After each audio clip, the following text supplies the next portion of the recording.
wabarakatuh. Welcome to my channel.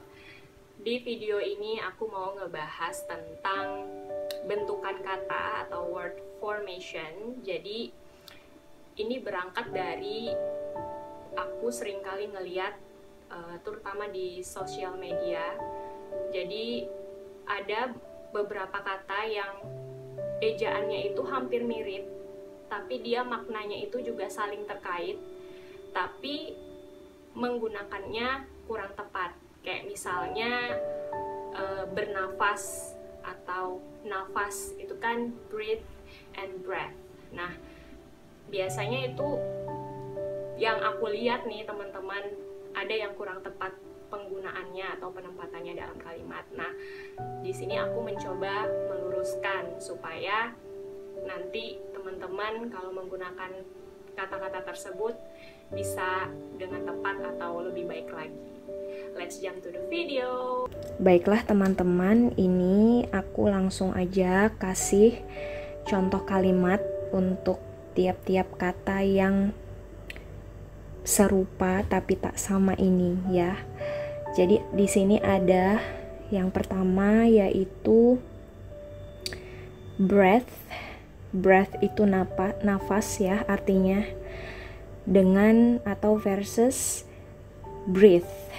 Breathe itu bernafas. Nah, jadi ini sebenarnya masuk dalam serangkaian kelas kata. Jadi aku mau kasih tahu dulu, kelas kata itu seperti kelompok kata, teman-teman. Jadi dia itu kayak ada klasifikasinya. Jadi sebenarnya bahasa Indonesia pun ada juga kelompok kata, cuma kan kita kalau belajar bahasa Indonesia kan nggak begitu fokus ke situ.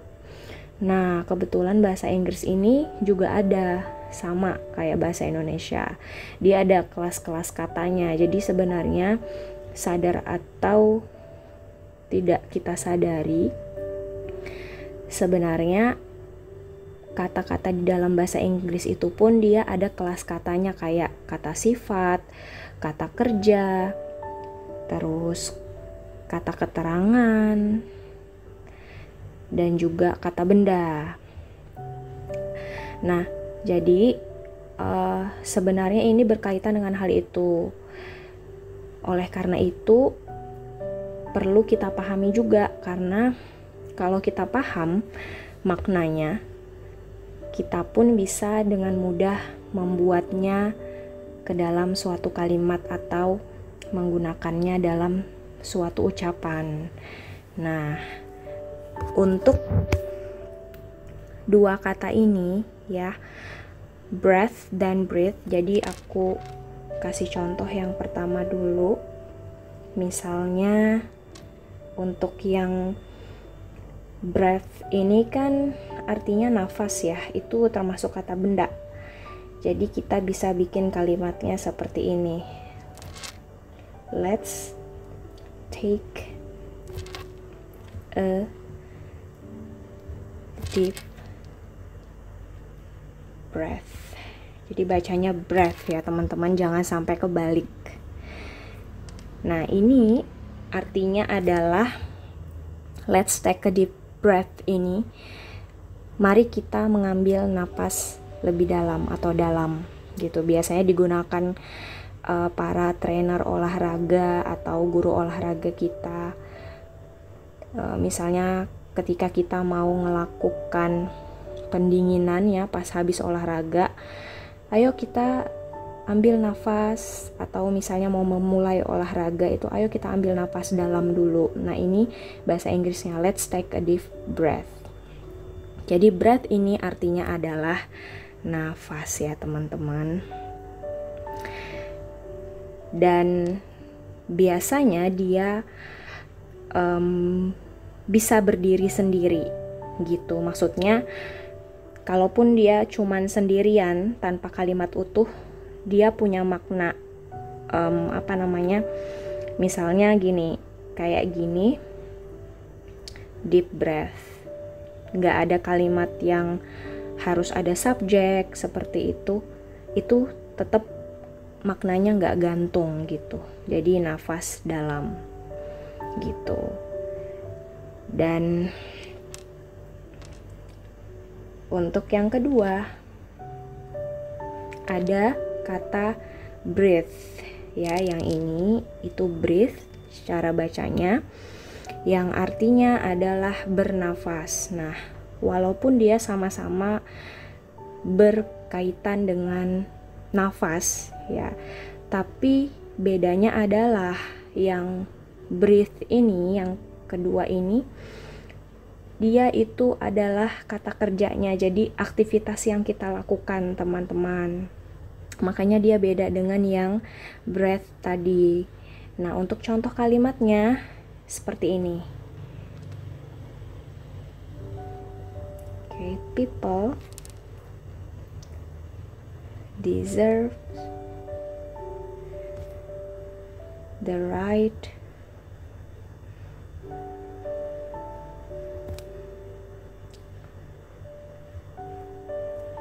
to breathe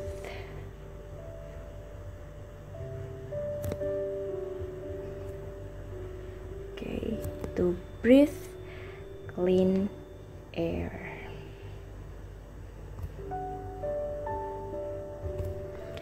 Nah, ini artinya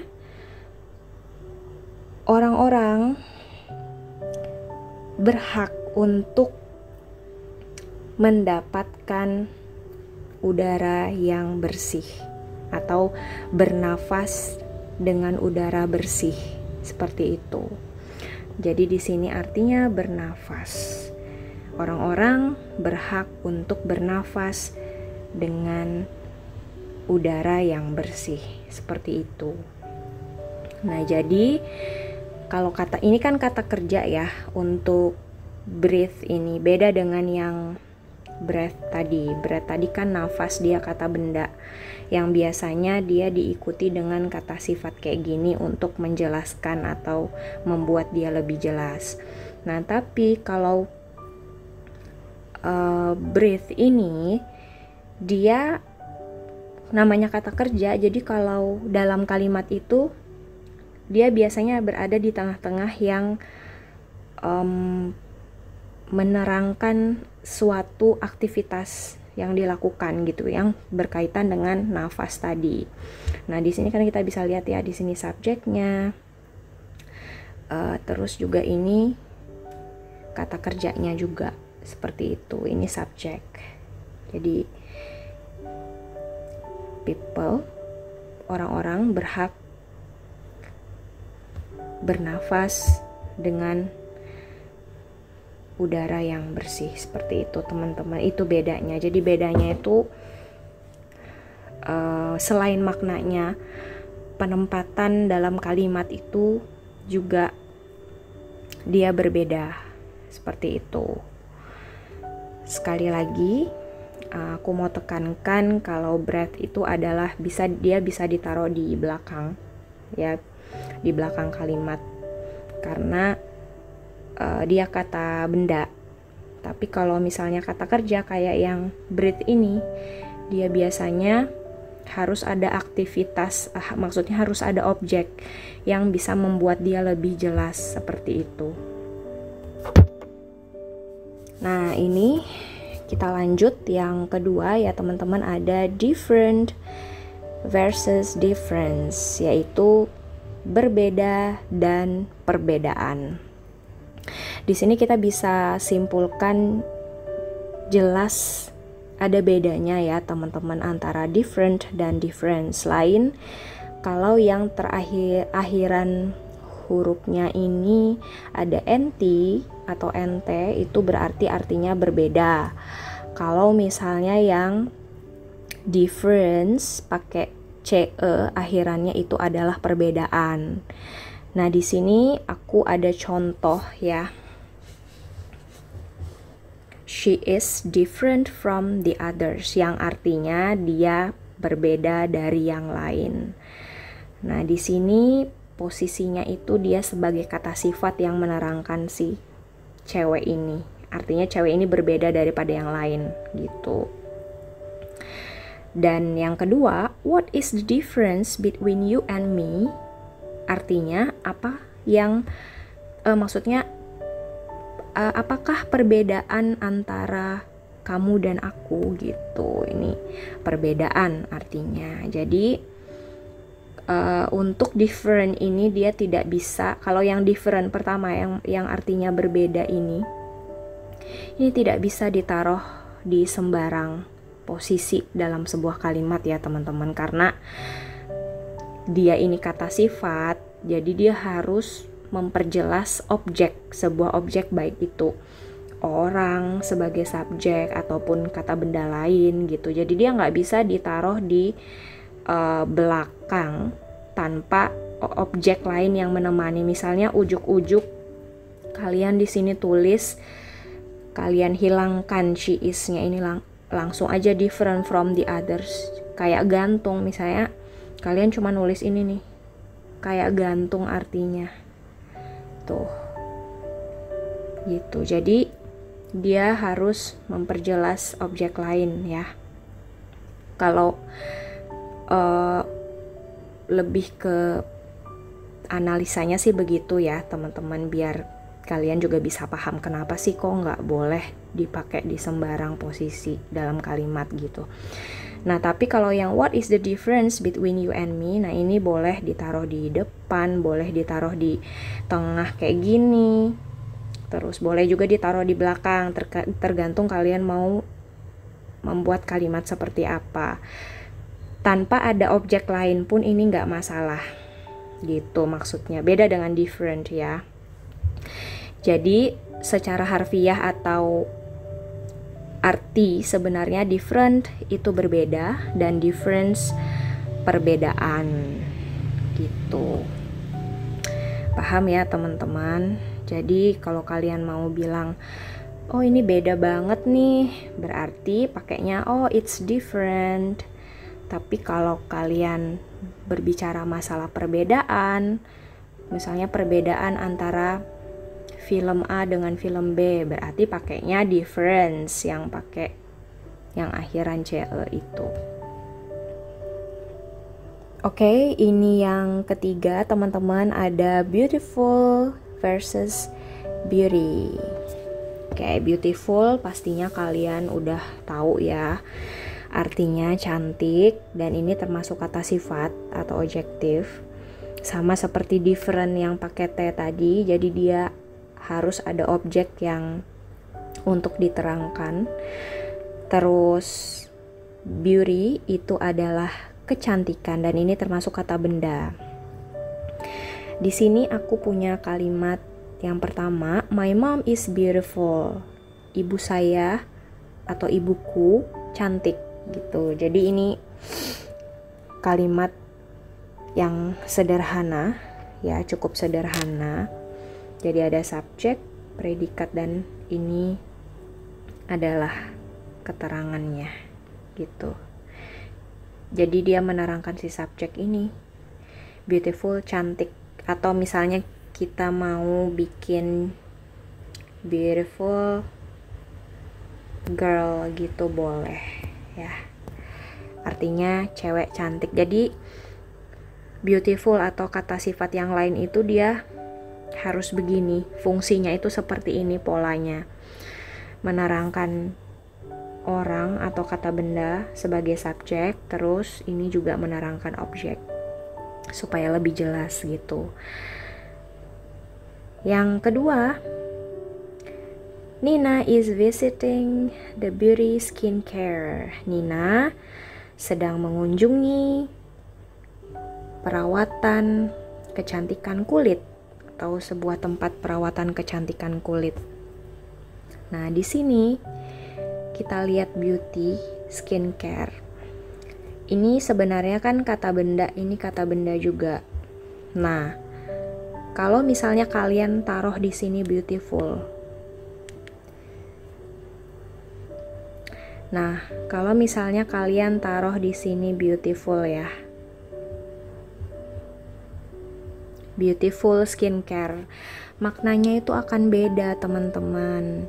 Jadi Kalau misalnya the beauty skincare itu adalah perawatan kecantikan kulit. Nah, kalau kalian pakai beautiful skincare berarti perawatan kulit yang indah atau kulit yang cantik, jadi kayak ambigu dia gitu. Jadi kalian harus perhatikan benar-benar kalimat seperti apa yang pengen kalian buat. Atau misalnya kayak gini nih, aku bisa bikin beauty contest misalnya ya. Ini artinya adalah kontes kecantikan. Tapi kalau kalian di sini pakai beautiful contest, artinya kontesnya yang cantik atau indah gitu. Jadi beda ya teman-teman. Jadi jangan sampai kebalik gitu. Oke, semoga kalian paham.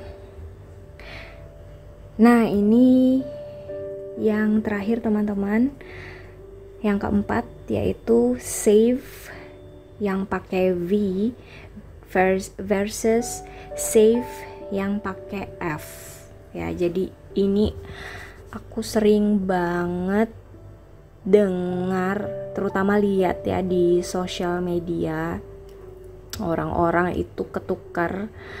Sebenarnya mungkin dia mau menggunakan save yang pakai F, tapi dia malah nulisnya save yang pakai V gitu. Jadi hati-hati ya teman-teman, jangan ngeremehin penulisan yang kurang tepat, karena itu akan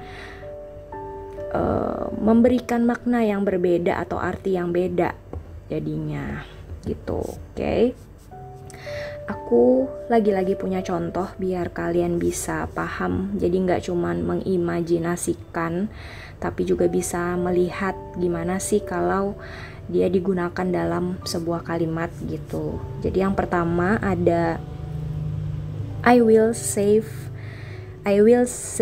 my money in the bank. Nah, save ini artinya adalah menyimpan ya, atau mengamankan. Bisa juga jadi dia ada beberapa makna ya. Jadi disesuaikan aja dengan kalimat yang mau kalian bikin. Saya akan menyimpan uang saya di bank. Itu artinya yang I will save my money in the bank. Ini kata kerja, termasuk kata kerja. Jadi dia ya seperti kalimat-kalimat yang sebelumnya pernah aku buat di dalam tenses itu ya, bagaimana pola kalimat itu tergantung dari konteksnya. Jadi ini aku pakai yang ini, I will save my money in the bank. Jadi save itu artinya menyimpan atau mengamankan gitu. Dan yang kedua adalah please stay safe. Nah, safe di sini itu kan kata sifat atau adjektif. Kalau kalimat ini artinya tolong hati-hati.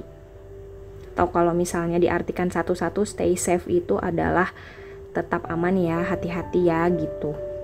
Semoga aman-aman aja gitu-gitu. Nah, jadi hati-hati ini dia kata sifat otomatis seperti yang beautiful tadi, beautiful, different. Jadi fungsinya sama ya, dia biasanya menjelaskan sebuah objek atau kata benda. Kalau misalnya aku juga bisa atau boleh bikin contoh lain tuh, misalnya kayak safe place gitu, berarti tempat yang aman artinya. Tapi kalau kalian tulis begini, sorry, misalnya kalau kalian tulis tuh begini, safe place, itu artinya mengamankan tempat. Safe place, mengamankan sebuah tempat, menyimpan gitu. Jadi kurang tepat. Atau misalnya ada yang tulis stay safe gitu, harusnya kan yang pakai F ya, jadi kebalik. Hati-hati ya teman-teman, karena maknanya akan beda. aku mau kasih satu idiom. Jadi ini aku ingat banget kalimat ini waktu zaman aku kuliah, dipakai waktu ada tugas drama. Jadi ada kalimat seperti ini di satu scene ya, don't make a lot of wind gitu. Jadi ini nggak bisa diartiin satu-satu juga ya teman-teman. Kalau diartikan satu-satu, jangan membuat banyak angin.